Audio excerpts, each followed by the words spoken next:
let's go for eyebrow scar.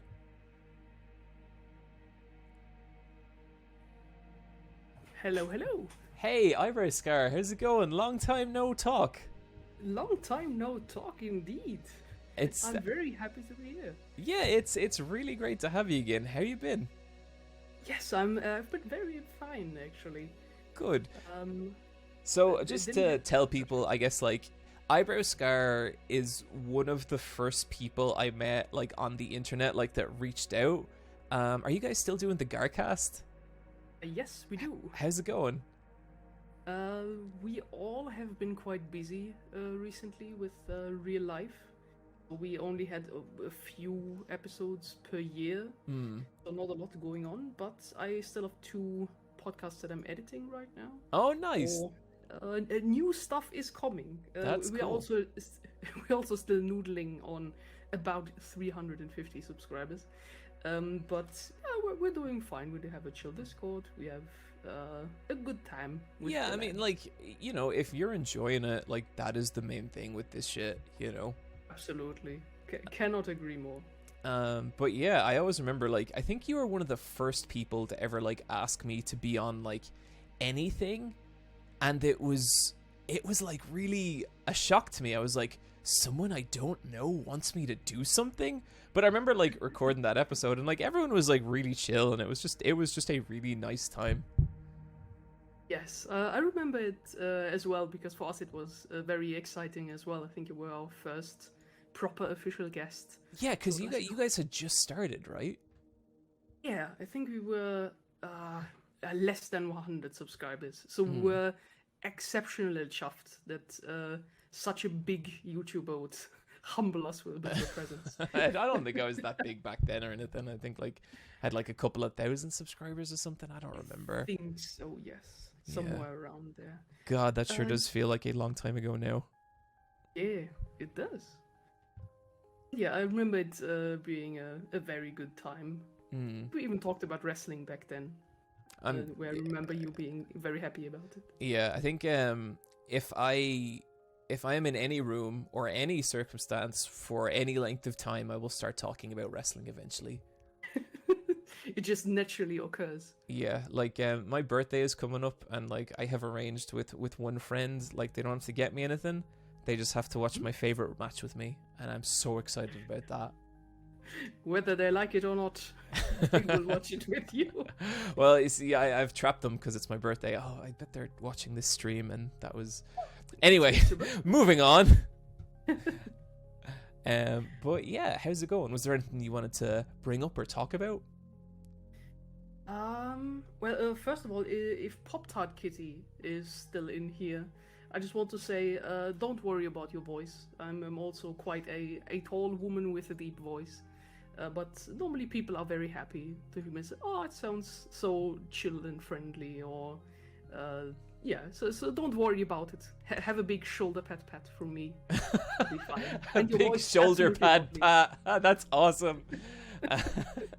Yeah, I mean, like with stuff like that, I think everyone has like, you know, physical things about them that like, you know, they might not be super into, but I think Moist Critical of all people did a really great video about this recently, where he was saying how like he was talking about being short. I think he's like 5'6", which I don't think it's that short or anything, but he was saying how like, listen, if you're short, there's nothing you can do about it, so just accept it and get a sense of humor about it, because no one gives a shit as much as you. And I thought that was like genuinely great advice. Absolutely. I can hang on an anecdote to that actually, because I'm quite tall, like 1 meter 80. What is that? approximately. What is that in feet? I think I googled it once. It's like 5'10", 5'9". Oh yeah, like you are taller than me. I'm like 5'7", 5'8". Like I'm not the tallest dude in the world at all. Why? But yeah, there's absolutely nothing to worry about here. And my boyfriend, we have been together for over 6 years now. He's 5'4". He do be small lad. He's like a small metal guy. That is with a big really beard and really long cute. hair. That's like, as in you guys as a couple. That sounds like such a cute aesthetic. Thank you. Yeah, and I'm also so very happy about it because like he has absolutely no problems with it. And he also has like adapted a great sense of humor about it, because he's also quite like a nerdy guy. Of course, he plays metal, he plays like guitar, has like a beard and long hair and such. And I think he was like, one guy was trying to make fun of him once at a pub, like being out with student mates, and said like, you look like a nerd guy. Do you play D&D too? What do you play? He just straight up looks at him and says, I play dwarf. Fair play to him.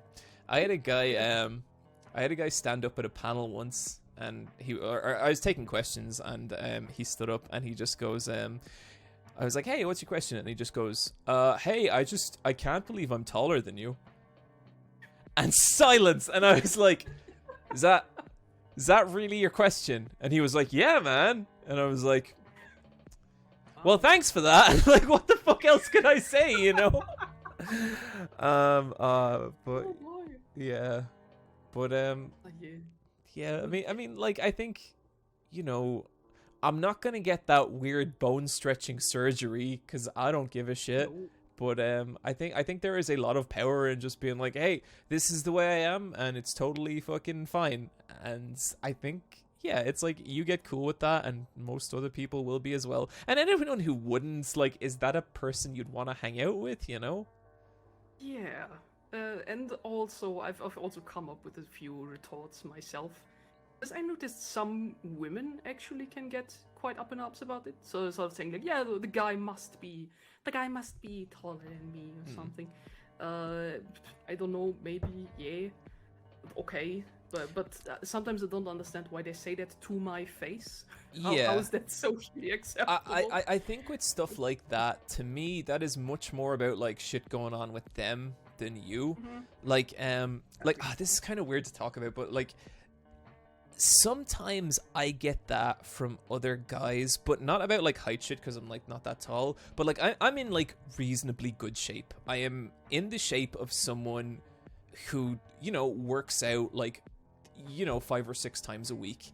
And occasionally, and this happens at cons, and it fucking weirds me out every time, I'll be in like a group of YouTubers, and like, you know, these will be like anime YouTubers or like video game YouTubers or whatever, and then there'll be like a lull in the conversation, and someone will be like, so you like work out a lot, EyepatchWolf? And I'll be like, what? And they'll be like, yeah. And they just kind of let it hang, and I never know what the fuck to say, and it's so weird. And I occasionally I've never gotten that from like a girl. I've never had a girl say that to me, but guys say that sometimes, and it's always odd. You know what I mean? I never know why it comes up. Yeah, I don't know either. It seems to be, I don't know, some type of thing. Yeah, and like I don't think like muscles are that impressive, because you literally just have to work out and get them. Just like look up a guide on the internet and stick to that, and you'll have muscles eventually. But it's always a strange one. Absolutely. Also, one I wanted to add this one. One of my favorite answers is to say when somebody says, oh, but what's it like having a guy who's smaller than me? It's like, yeah, but for example, one of the benefits that I get is like my boyfriend has to get on his tippy toes to kiss me. See, that kind of shit. When earlier I was like, that sounds so fucking cute. That shit sounds great. Yeah, that's the one of the best thing. Also, I can hold all of my mans. Like, if you can carry your mans, it's good. Yeah, 100%. I think that is premium girlfriend ability right there. Oh, absolutely. Yeah. Yeah, so that's also has been going on. So yeah. Something I actually kind of wanted to ask you about was you like me are a big fan of kaiji. As one can maybe see from the avatar that's not in Twitch, but yeah, the other kaiji avatar for years now. Did you have that thing where like you watch the first episode of Squid Game and you're like, yeah, this is good, but it's also fucking kaiji? Oh boy, yeah, I've actually already recorded a German podcast about that, because the Unlimited Ammo guys, but it's not released yet. Because yeah, I was basically peer pressured by all of the Fukumoto people around me to just, yeah, you should watch Squid Game. So I did. But yeah, it was like, yeah, this seems quite familiar, this good Squid Game. There's even different other Fukumoto works that I recognize in there. For example, Silver and Gold, Gintokin, which is about horse racing. So that really reminded me. Yeah. Like straight from the beginning. But yeah, it's very much the classics of guy who's in a pickle, not doing quite well, gets picked up by loan shark, thrown into a death game, and it's quite more serious than you think. Yeah. I think also the creator mentioned that it was Kaiji, Liar Game, and Battle Royale that he was most influenced by for Squid Game. Yeah, and like, And you know, very much agree with that. not shitting on Squid Game, because like I know enough people like it that there's probably something cool to it, but it was just a bit like there's inspiration, and there is also like just kind of taking ideas. You know? But anyway, yeah. Anyway, listen, Iroskar, it's such a pleasure to talk to you again. Absolutely. Thank you for having me on, and it's such a great occasion to just hop on for a little chat. It's been super fun. Talk to you soon, dude. Okay. Same. Bye bye. Absolutely. See you. Okay. Let's see. Who else will I bring in here?